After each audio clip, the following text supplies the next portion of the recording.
हमको मलयालम आता है मामा. From now onwards we are starting travel. Hi friends, welcome to our channel.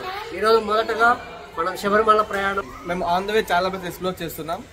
Like Kanipakam, Guruvayur, like ఆ temples అన్ని మీరు చూడాలనుకుంటే మేము ఎక్కడెక్కడ వెళ్తున్నాం, ఏమేమి చూస్తున్నాం అన్ని చూడాలంటే మా ఛానల్ని వీడియోని ఎండ్ వరకు చూస్తాం. హరిమలవాసం అయ్యప్ప నెయ్యాభిషేకం స్వామికే నెయ్యాభిషేకం స్వామియప్ప అయ్యప్ప శరణమప్ప స్వామికే నెయ్యాభిషేకం నెయ్యాభిషేకం స్వామికే నెయ్యాభిషేకం స్వామికే నెయ్యాభిషేకం స్వామికే అయ్యప్ప అయ్యప్ప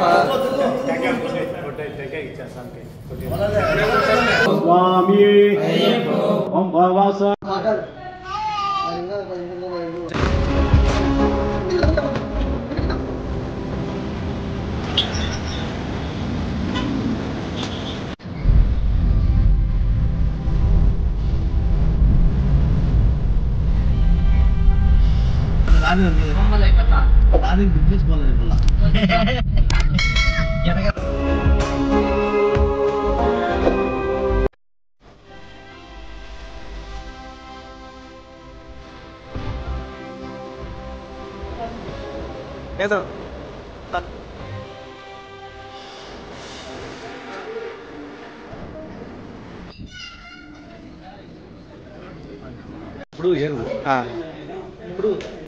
నంది మొదటి మా ఫస్ట్ ట్రిప్ కంప్లీట్ అయిపోయింది. సో ఒంటిమిట్టకి వచ్చాము, ఒంటిమిట్ట అయిపోయింది. సో ఊరి వాళ్ళకి ఏమన్నా మనం ఇచ్చేటప్పుడు అందరు హాయ్ చెప్పండి.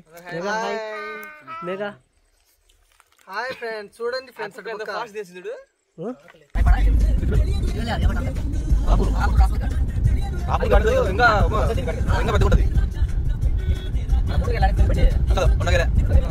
మేమైతే ఇప్పుడు కాణిపాకం వచ్చేసాము.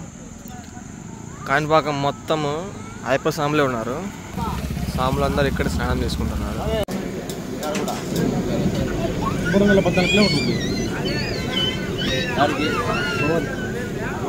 ఇది మనకు టెంపుల్ ఎంట్రన్స్ అనమాట. సో లోపలికి మొబైల్ ఫోన్స్ నాట్ అలౌడ్.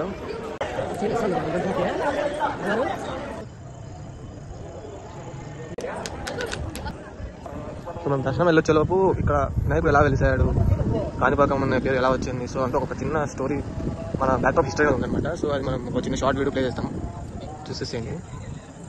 కాణిపాకంలో ఉన్న వినాయకుడి విగ్రహం స్వయంభూగా వెలిసింది. పూర్వం చిత్తూరు జిల్లాలో విహారపుడి అనే ఒక గ్రామం ఉండేది. ఆ గ్రామంలో ఒక కుటుంబంలో 3 అన్నదమ్ములు ఉండేవారు. అందులో ఒకరికి మాటలు రాక, ఒకరికి వినపడక, మరొకరికి కనపడకుండా ఉండేది. వారు అలానే వ్యవసాయం చేసుకుంటూ జీవనం సాగిస్తూ ఉండేవారు. ఒక రోజు వారి పొలంలో బావి ఎండిపోవడం చూసి బావిని తవ్వుదామని, అప్పుడు బావిలో నీరు ఊతుందని బావిని తవ్వడం స్టార్ట్ చేశారు. అలా తవ్వుతూ ఉండగా వారికి ఒక రాయి తగిలి రాయి నుండి రక్తం కారడం మొదలవుతుంది. వెంటనే ఆ 3 అన్నదమ్ములకి వారికి ఉన్న అవలక్షణాలని పోయి మామూలు మనుషులు అయిపోతారు. ఆ రాయి ఏంటా అని తవ్వి చూడగా అది ఒక వినాయక విగ్రహం. వెంటనే ఈ విషయాన్ని ఊరి జనాలందరికీ చెప్తారు. ఊరి జనాలందరూ వీరి అవలక్షణాలు పోవడాన్ని చూసి ఆ వినాయక విగ్రహానికి పూజలు చేసి అక్కడ గుడి కడతారు. అలా కాణిపాక ఆలయం ప్రారంభమైంది. మన నెక్స్ట్ ట్రిప్ వచ్చేసి భవానీ టెంపుల్, 333 కిలోమీటర్స్. ఇప్పుడు టైం ఎంత భయపడు, టైం ఎంత ఇప్పుడు? స్వామి శరణమయ్యప్ప.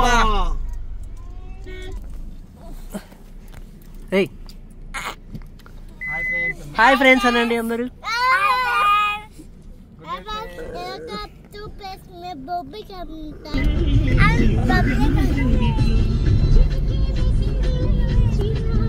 వచ్చింది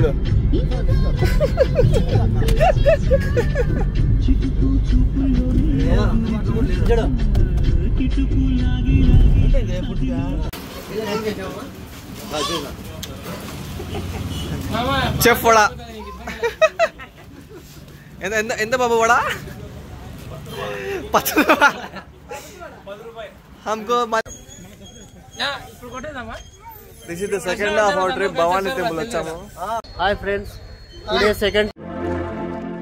అద్భుతమైన సంగమేశ్వర స్వామి ఆలయం భవానీ కావేరీ నదీ తీరంలో ఉన్న అందమైన పుణ్యక్షేత్రం ఇది. ఈ సంగమ తీర్థ భవానీ 1000 సంవత్సరాల ముందు నిర్మించబడిన ప్రాచీన నగరం. ఆ కాలంలోనే వృత్తి వ్యాపారాలకు పేరొందిన అందమైన నగరం ఇది. ఆధ్యాత్మిక నగరంగాను ఖ్యాతి చెందిన ఈ క్షేత్రంలోనే హరిహరులిరువురూ కలిసి మనకు దర్శనమిస్తున్నారు. సంగమేశ్వరుని పేరుని కీర్తించే అపురూపమైన క్షేత్రం ఈ భవానీ. అందుకు కారణమైన నదుల సంగమం వల్ల దీనిని సంగమ తీర్థం అని కూడా అంటారు. ఈ సంగమ తీర్థం 3 నదులు సంగమించే ప్రదేశం.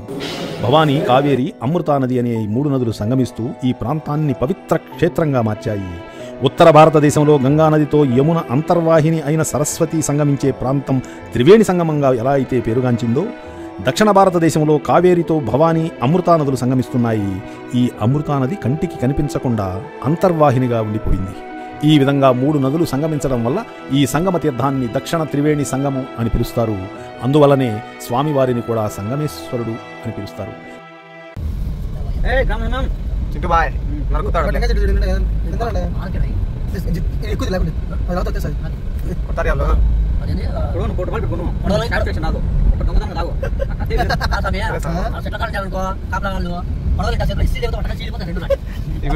వీడియో వాయిస్ ఇక్కడ పెట్టాను అనుకో అంతే వాళ్ళ ఈడు వచ్చాం సమయ ఈడు వచ్చింది ఈడు వచ్చింది మనం ఇది పోయే రూట్ కదా సమయ మనకు కొంచెం ఇటుగా వచ్చింది మనం 6 రూట్ వచ్చింది వేరే రూట్ వచ్చింది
ఎక్కుతా పాండి